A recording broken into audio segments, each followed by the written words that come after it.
Okay, so now let's find the derivative of a function using a limit. Okay? So, kagaya ng nagawa natin kanina, no? Na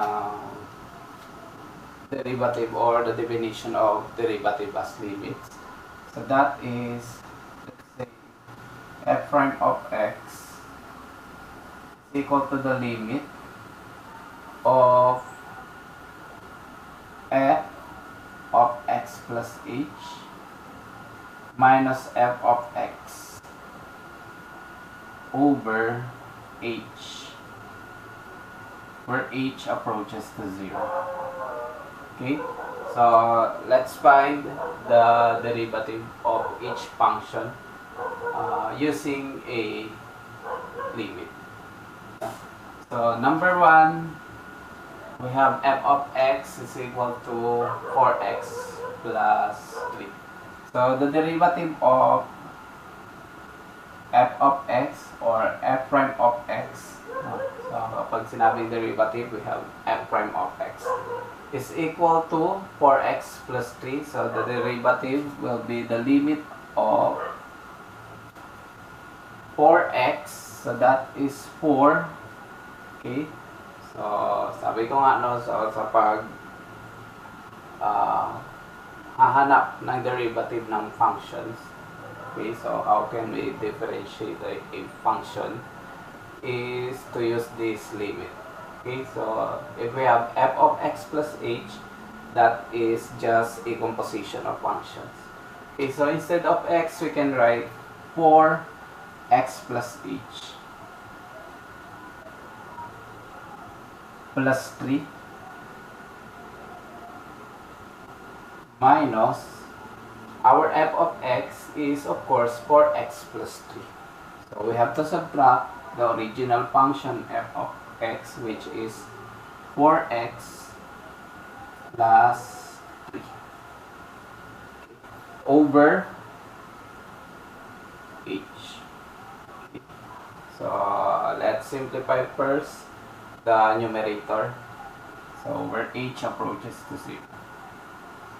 So that is equal to limit h approaches to 0 of, we have to distribute 4 to all terms inside the parentheses.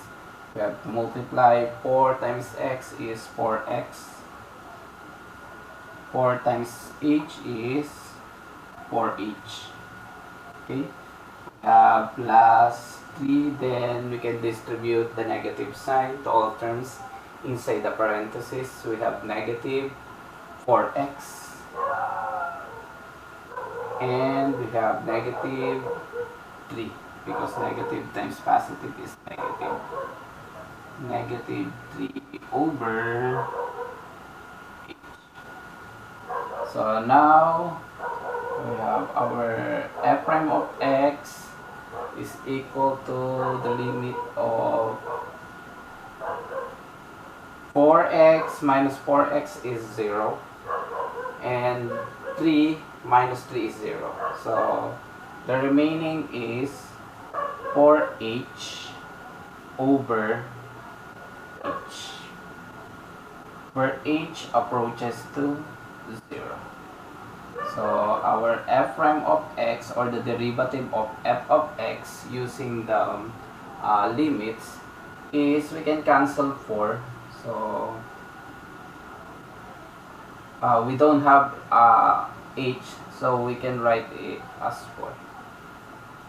Okay, so the derivative of 4x plus 3 is 4. Okay, so simply that is equal to 4. Okay. So let's try number 2. Number 2, we have f of x. So I will rewrite the given.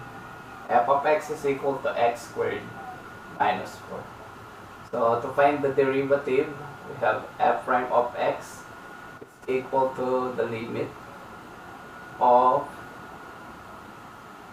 f of x plus h. So instead of x squared, we can write x plus h quantity squared. So we have to substitute x plus h to our x. Since we have an exponent of 2, we have to write squared. Okay? Minus 4. Okay, so that is our f of x plus h.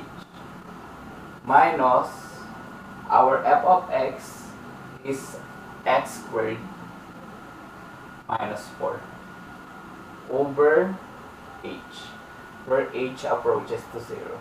So we cannot replace immediately 0. So now we have f prime of x, or the derivative of f of x, is equal to the limit of, we have to expand this squared of binomial. So how can we expand? We have to square the first term, and we have the second term is twice the product of a term. So we have to multiply x times h is hx times 2. We have 2hx. Then the square of the last term is plus h squared. Minus 4. Then we can distribute the negative sign to these terms. So now we have negative x squared plus 4, because negative times negative is positive.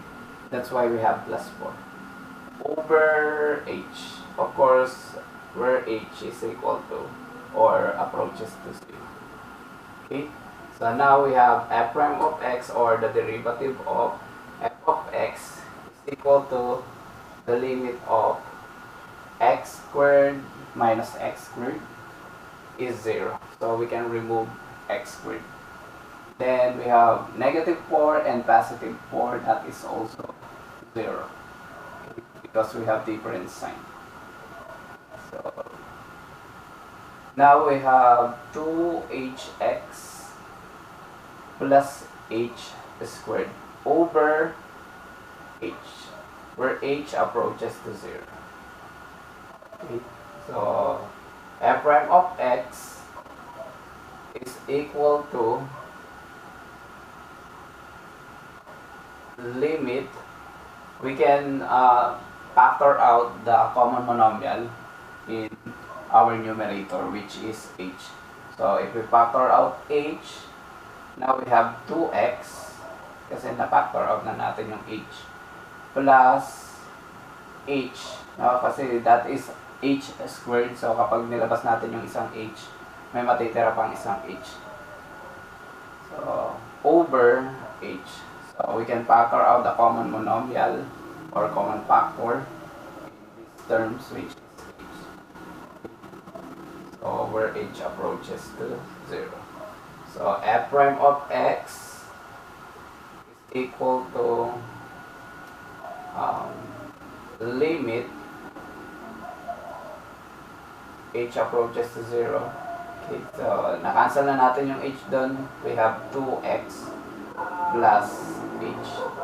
Okay, so the derivative, or our f prime of x, is equal to, so pwede na natin i-replace yung 0 to sa h kasi wala na siya sa denominator. Okay, so we have 2x plus 0 because h is approaching to 0. So that is, or f prime of x is equal to 2x. Okay, and number 3 is, if you want to try, that is your assignment. So try nyo, tingnan natin sa comment section. Bye. Bye.